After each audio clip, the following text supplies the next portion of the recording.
In this tutorial, we are going to take a quick look at the virtual instrument Velvet and learn how to save any changes you make to the preset settings.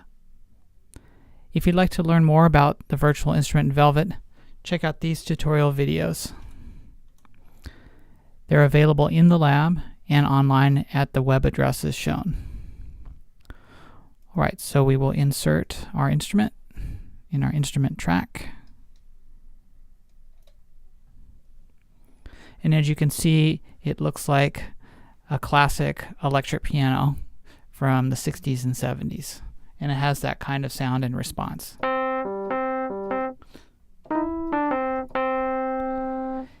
We can go through different presets, and they're grouped by piano model, so we can choose different models of electric piano.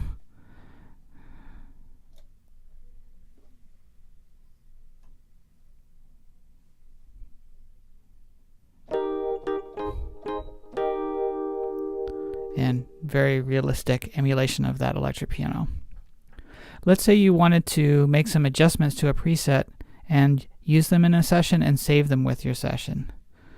For example, if I wanted to make the timbre change more when I strike the key harder. Right now, as I go louder, the tone gets brighter.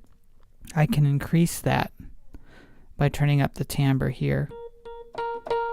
Now there's a little more of a splat sound as it gets louder. Okay, so I found a sound I'd like to use and I want to save it with my session. So I go up here to where it says Preset, and there's a drop-down menu that says Save Settings and Save Settings As.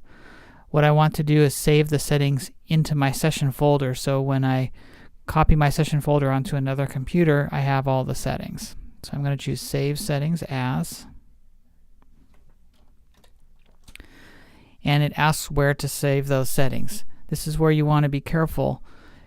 It will go by default to the System folder.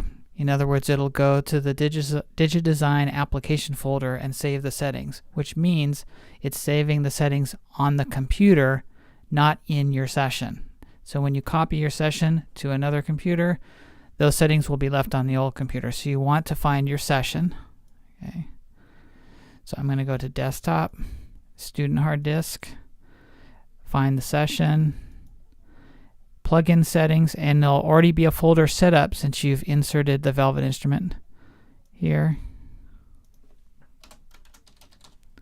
And save those settings there. Now if we hit the drop-down menu, we see that there's an entry for my new settings I can choose. And if I open the student hard disk and I look at Velvet, plug-in settings, Velvet, and there is my settings file.